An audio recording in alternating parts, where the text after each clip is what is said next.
The Ashcroft breakfast room held its breath on Tuesday mornings. The silver caught the April light.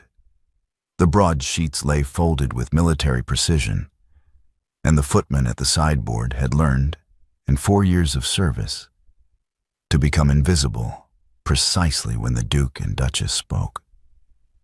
On this particular Tuesday, the room felt different before a word was exchanged. The quality of the silence had changed, the way a room changes when someone has been rehearsing a speech in it, alone, for some time before the other person arrived.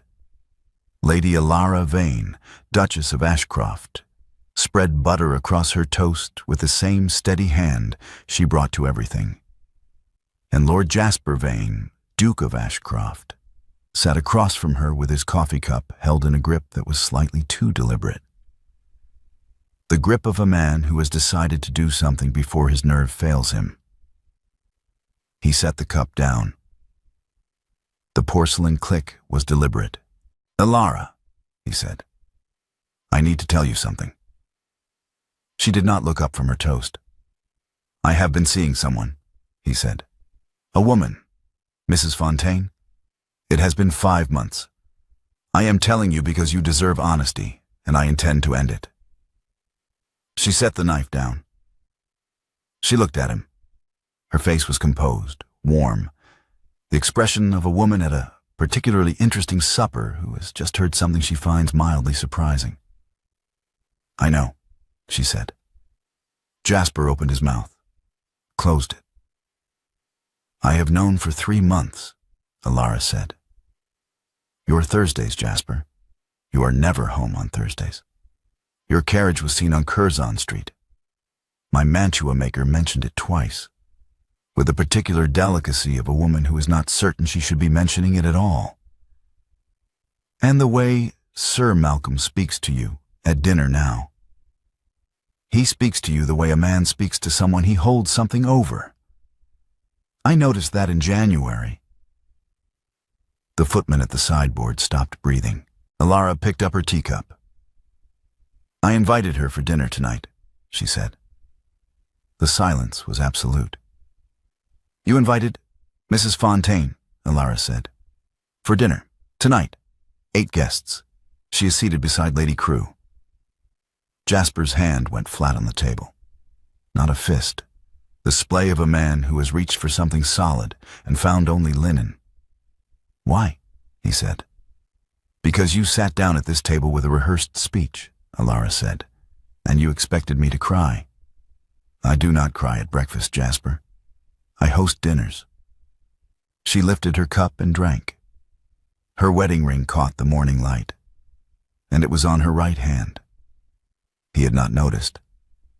She had moved it sometime in the last 3 months, and he had looked at her every morning across this table and had not noticed. The footman did not move.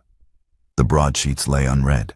Jasper sat with his hand flat on the linen and his coffee growing cold, and the woman across from him finished her breakfast with the serene efficiency of someone who had already made every decision that needed making.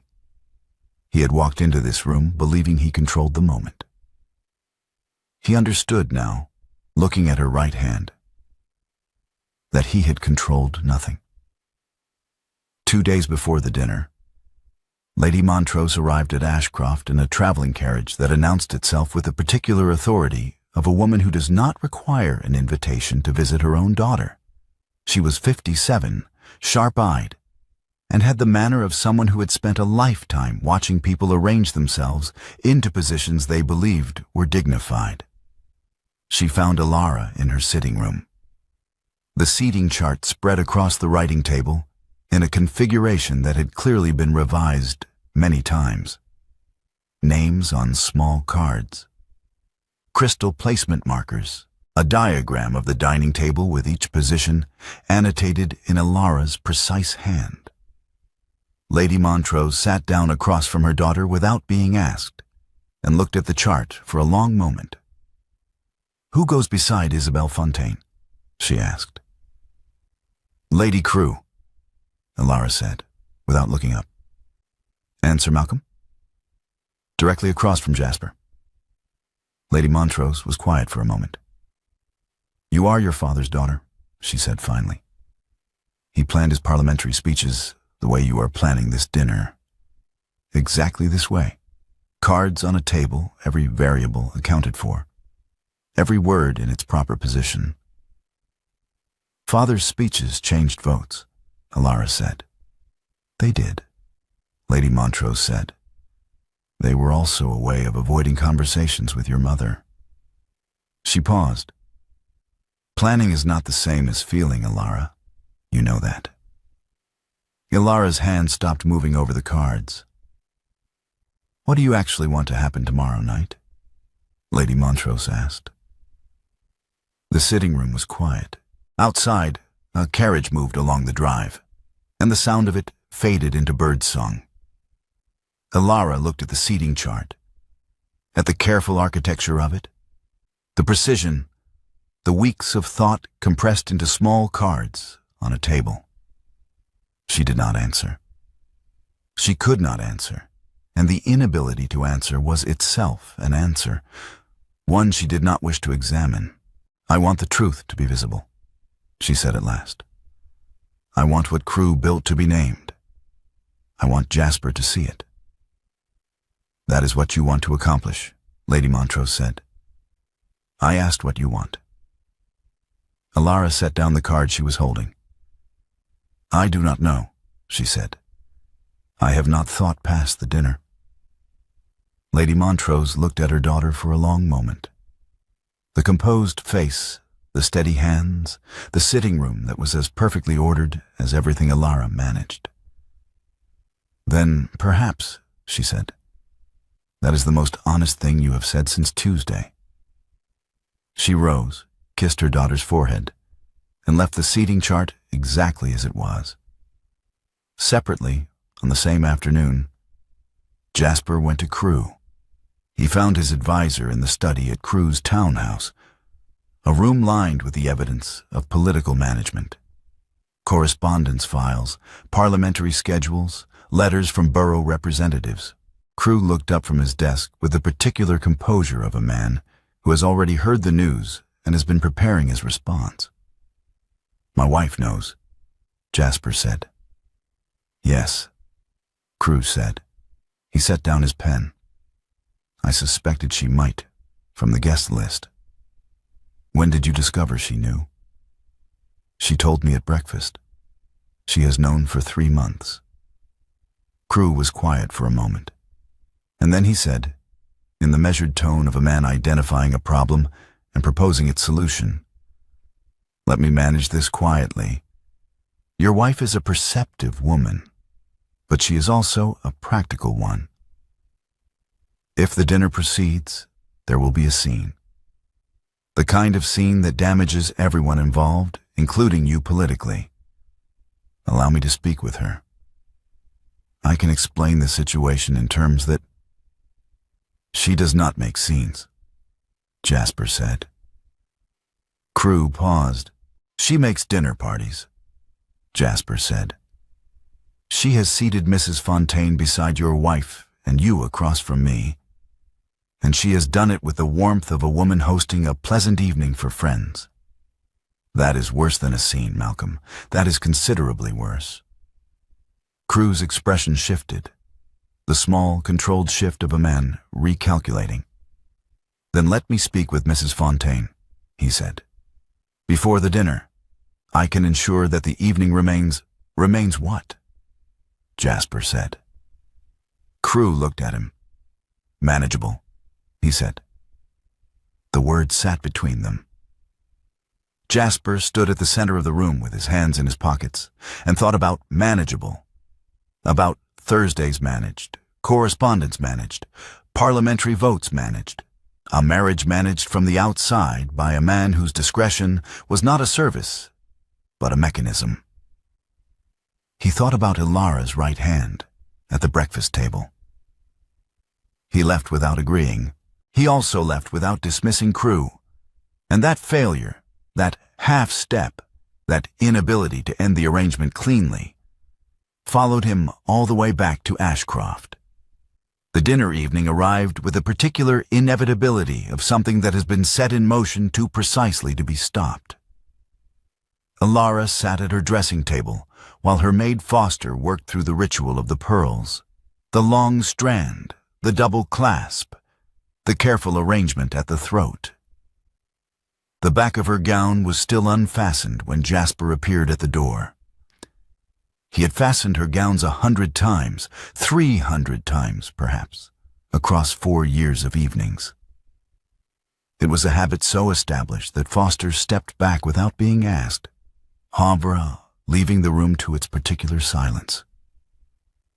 Alara held out the pearls without turning around. She watched him in the mirror, the approach, the slight adjustment of angle as he took the strand, his fingers working the clasp at her neck. The back of her gown fell open to the place between her shoulder blades, and the skin there was bare and warm, and his mouth was 6 inches from it. He had kissed her there 1,000 times. She knew the exact pressure of it, the particular warmth. He fastened the pearls, and he did not kiss her. She felt the absence the way you feel a dropped temperature, not as pain exactly, but as the body registering that something present a moment ago is no longer there. The seating cards are placed, she said to the mirror, to the room, to the space between them. I know, Jasper said. The first carriages will arrive within the hour. He said quietly, I know. He stood behind her, his hands at his sides, and she could see his face in the mirror, the expression of a man who has something to say and cannot find the shape of it. You look well, she said, and turned to face Foster. You look perfect, my lady, Foster said. Perfect will do, Alara said. Jasper withdrew from the doorway. Below, in the dining room, the seating cards were already placed beside the crystal glasses, and the candles were lit. And the evening could not now be stopped without him explaining why. Explaining to 8 guests, to his wife, to the household, why the Duchess of Ashcroft's dinner should be cancelled. He did not explain. He went downstairs and waited. The 8 guests arrived in the order Alara had expected. Lord and Lady Brathwaite, Sir Malcolm Crewe and Lady Crewe, the Honourable Mr. Alderton, Miss Alderton, Colonel Fitzwilliam, and Isabel Fontaine. Isabel entered the Ashcroft dining room in dove grey, a dress chosen with the precision of a woman who understands exactly where she is and what the color must communicate. Modest, careful. The grey of someone who is not attempting to be invisible, but is not, under any circumstances, attempting to be noticed. She saw Alara from the doorway. Alara turned and smiled.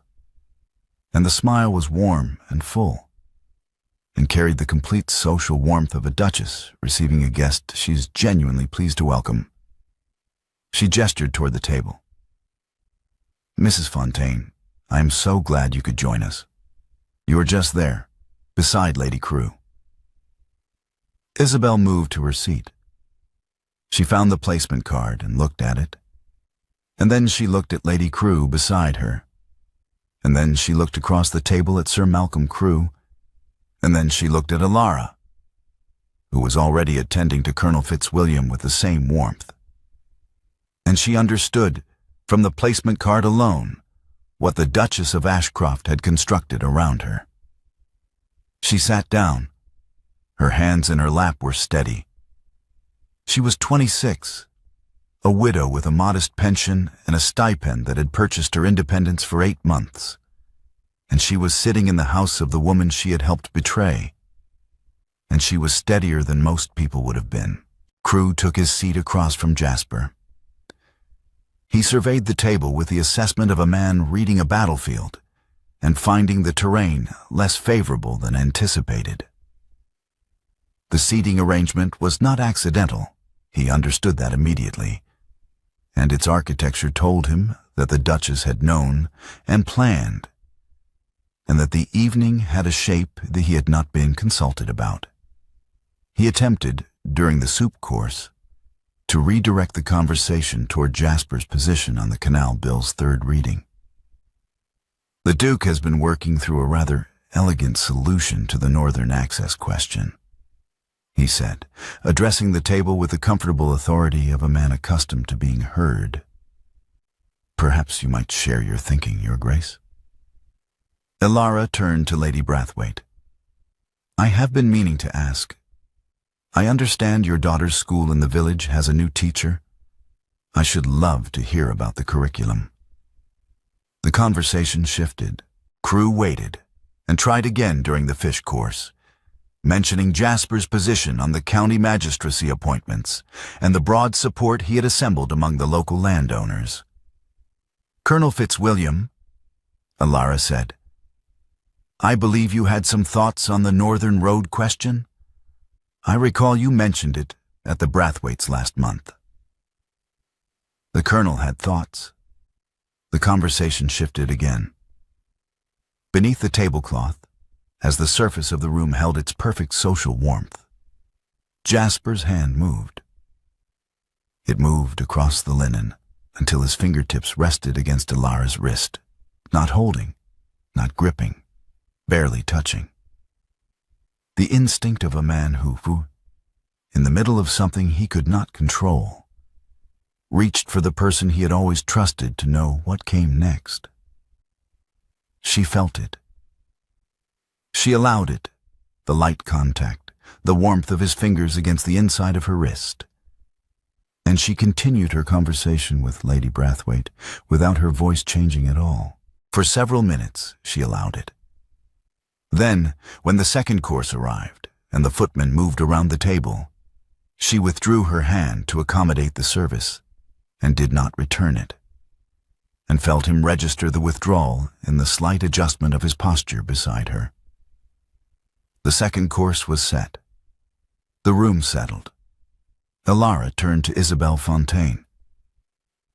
Mrs. Fontaine, she said, with the same warmth she had offered all evening, the warmth of a woman asking a question she's genuinely curious about. I understand the Thursday arrangement has been quite regular. Sir Malcolm manages the schedule, I believe? The table did not stop. The conversations continued around them. But Isabel heard the question with absolute clarity, and in the space of 3 seconds, she made her calculation. She looked at the Duchess, who was watching her with that warm, patient expression. She looked at Sir Malcolm Crewe, whose face had gone very still in the way of a man who has just understood that a door he believed locked has been opened from the other side. She looked at Lady Crewe beside her, who had heard the question and whose hand had paused above her wine-glass. Isabel looked back at Ilara. Sir Malcolm arranged my introduction to the Duke 8 months ago, she said. Her voice was even, precise. He manages the correspondence. He selects the days.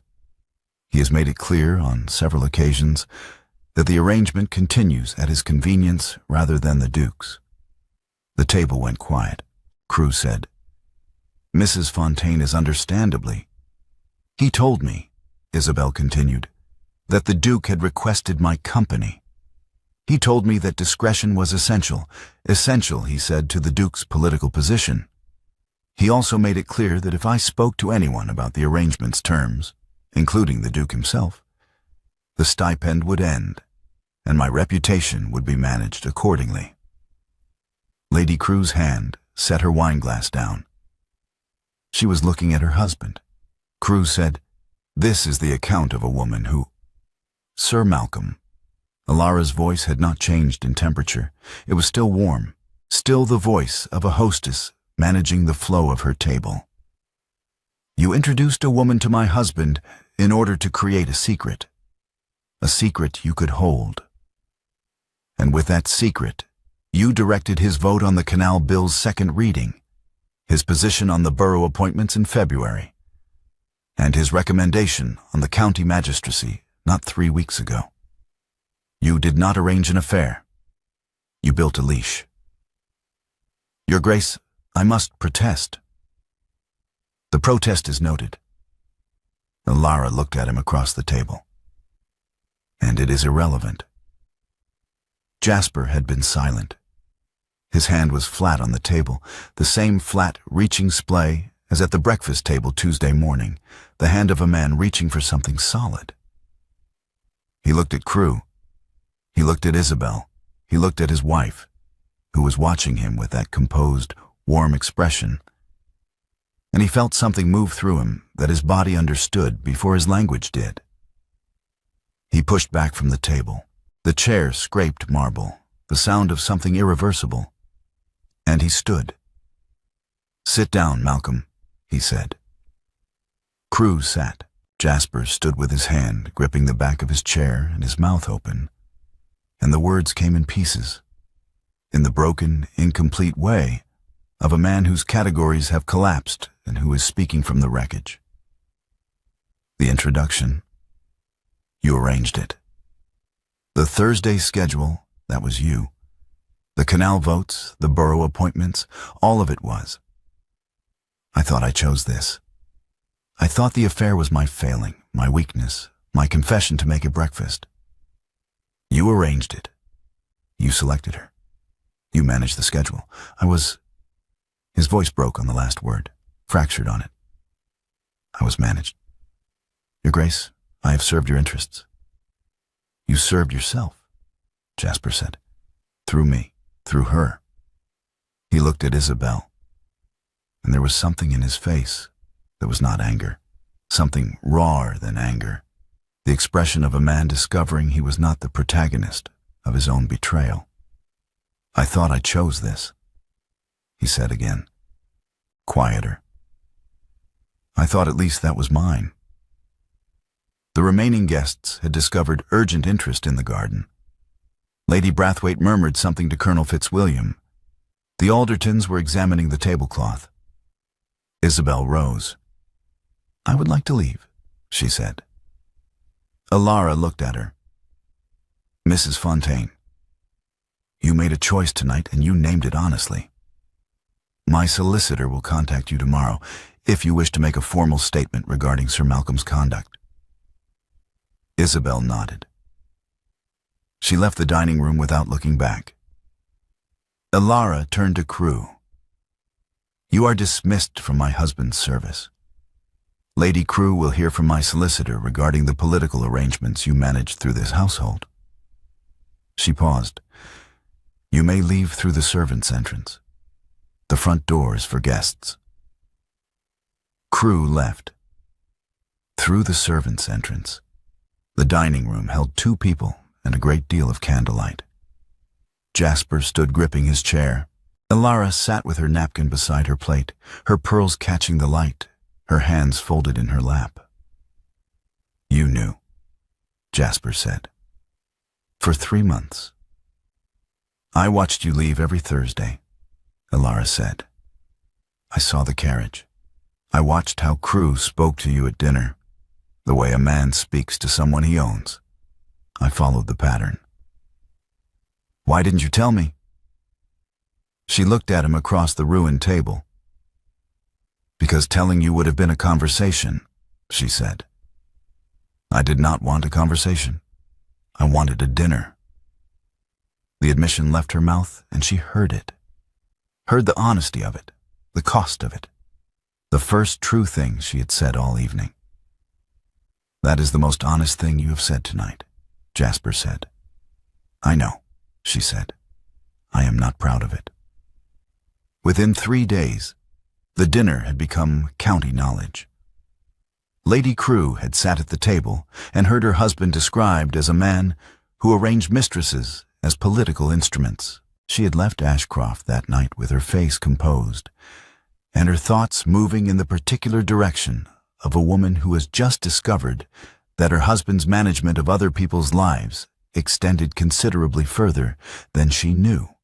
She confirmed the political architecture through her own sources. She had sources, having been married to Malcolm Crew for 22 years.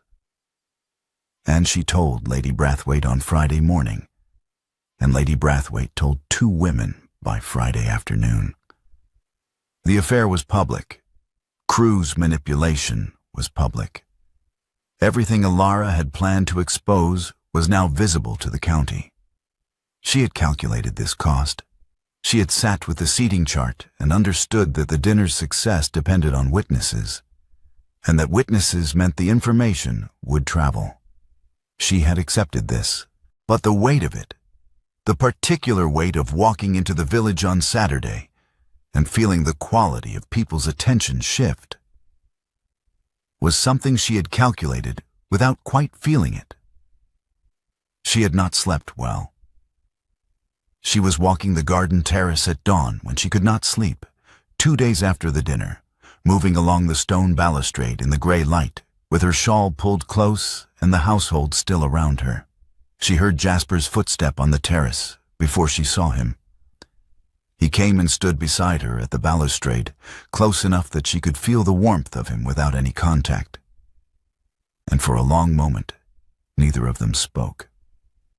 "I keep trying to construct an explanation," he said finally.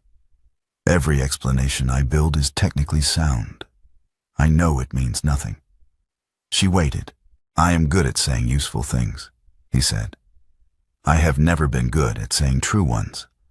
I do not know how to stop constructing long enough to find the true thing underneath." "Start by not constructing," she said. He was quiet. Beside her, his hand found the stone rail. Her hand was already there. "I was afraid of you," he said. She did not move. The garden was lightening below them, the gray shifting toward something warmer, and the household slept.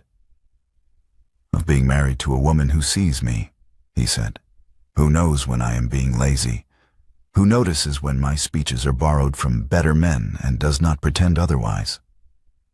You expected me to be better than I am, Alara? And being expected to be better by someone who sees you clearly is—" I did not have a word for it then. "What word do you have now?" she said. "Terrifying," he said. "I think the word is terrifying. And instead of meeting it, I chose a woman who asked nothing of me, who let me be small, and an advisor who managed everything so I did not have to show up and decide." Their little fingers touched on the stone rail. Neither moved. Neither acknowledged it. They stood in the early light while the garden slowly brightened, 5 minutes of shared dawn through a centimeter of contact, and the house was entirely still. 2 hours after the dinner, Jasper had knocked on the door of Alara's sitting room. She had been sitting in the chair by the cold fireplace, not working, not reading, staring at the seating chart still spread across the writing table. The architecture was complete. Everything she had planned had succeeded. She was sitting in the wreckage of her own success, and she did not know what to do with her hands. He knocked and entered without waiting. He looked at her.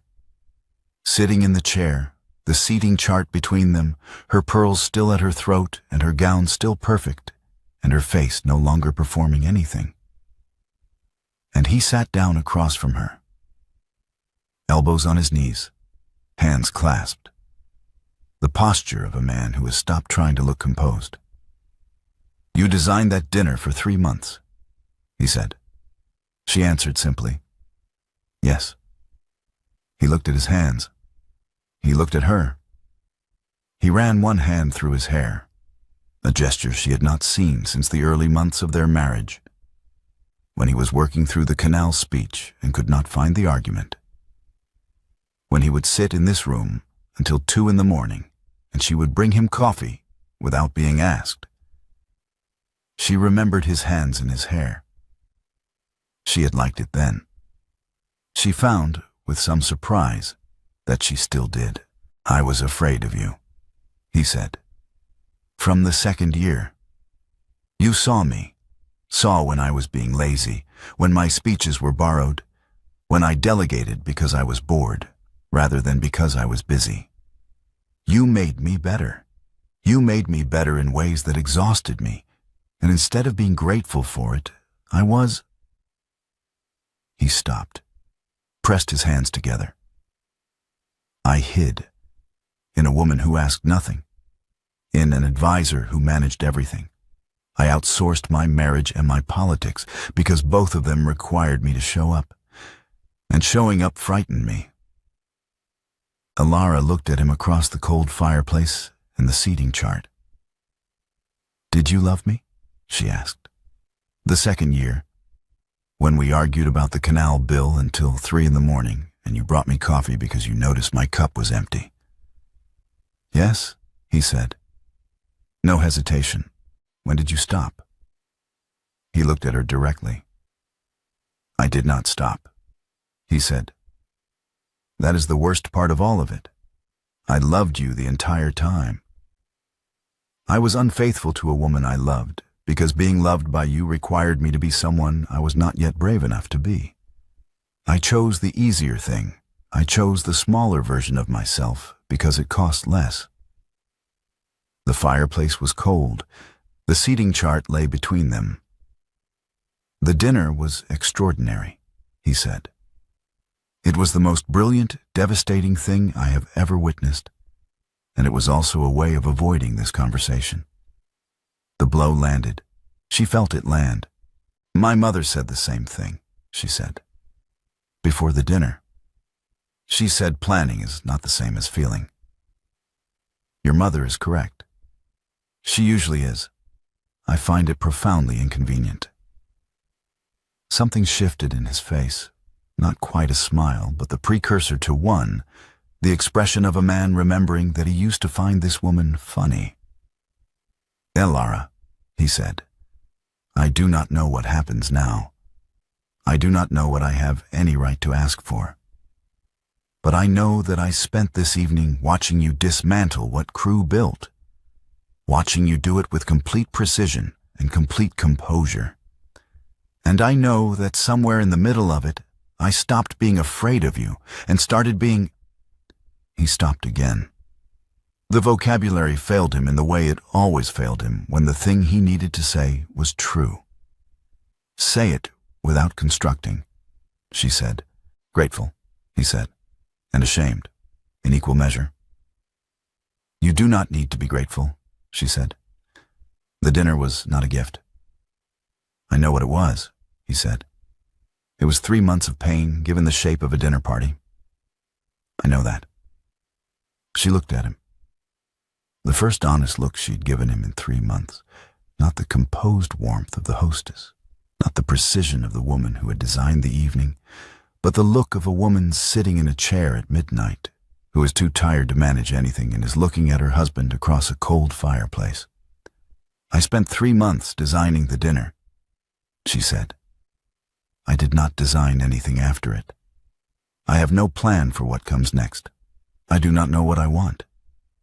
He rose from his chair. He crossed to her, not quickly, not with the urgency of a man making a gesture, but slowly, deliberately, and he knelt to her level. Not the posture of a proposal, the posture of a man making himself smaller, bringing himself to the place where she was sitting, meeting her at the level of the chair and the cold fireplace and the seating chart that had done its work and lay spent on the table. He took her hands. She gripped back, hard, both fists around his hands, the grip of a woman who has spent 3 months holding everything with perfect composure and is, at this moment, simply holding on. He felt the grip and did not flinch from it. He leaned forward. She looked at him, at the face she had looked at across this room 100 times, arguing about canal bills and tenant leases and the precise temperature of the breakfast room in January. And she closed the last distance. The kiss was slow, unhurried, the kiss of 2 people who have been in the same room for 4 years and are meeting each other, possibly for the first time, without any of the architecture between them. When they parted, her hands were still in his. "That was not arranged," he said. She said softly, "No." "Good," he said. She looked at him. The seating chart was still on the table. The fireplace was still cold.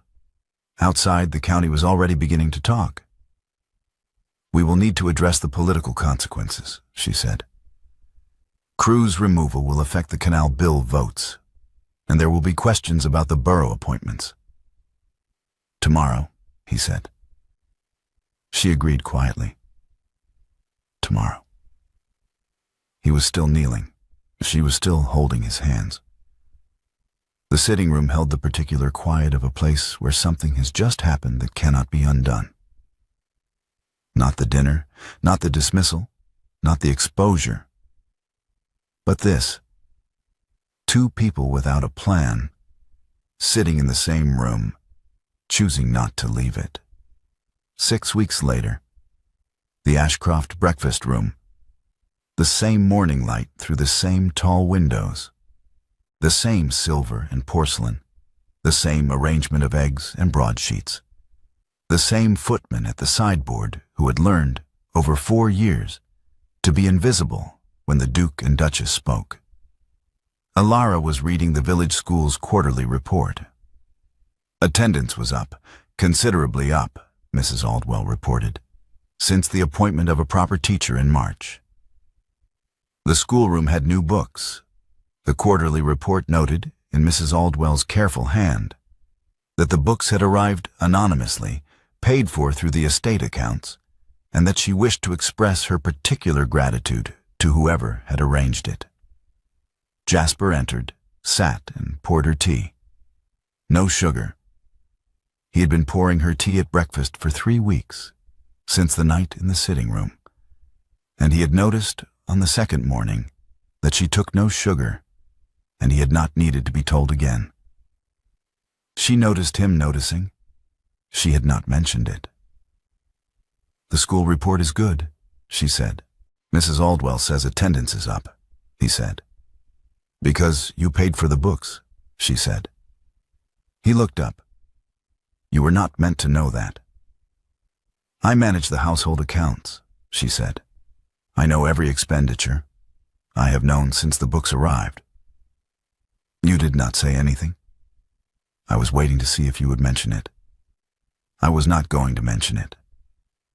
"I know," she said. "That is why I waited." He almost smiled.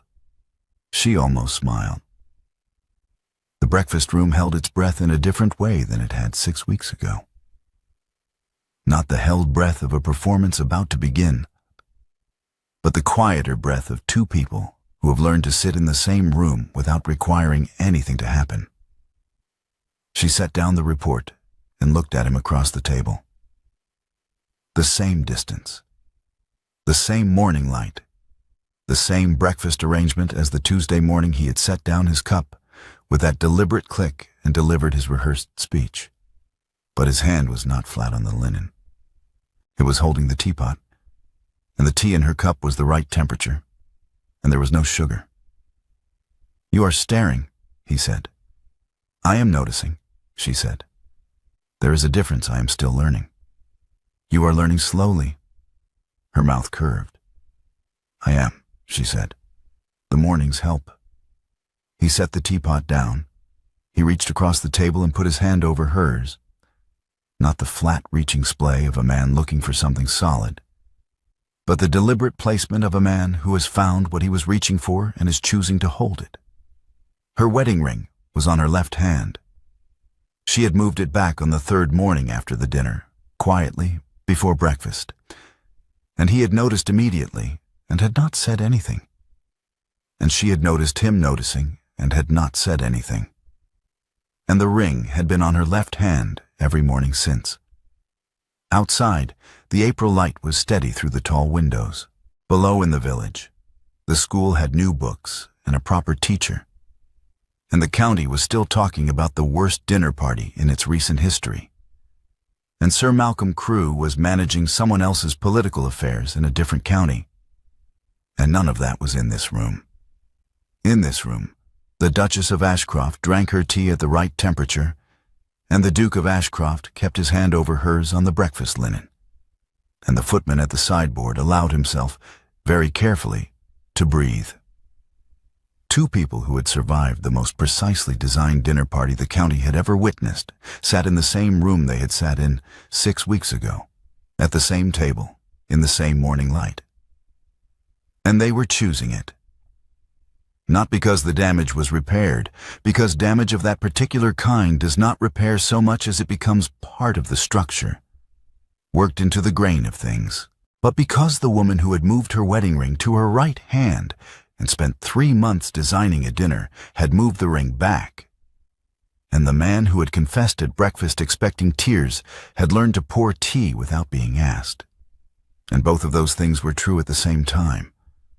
And the morning light came through the tall windows just as it always had, and they were present in it, and that was enough to begin.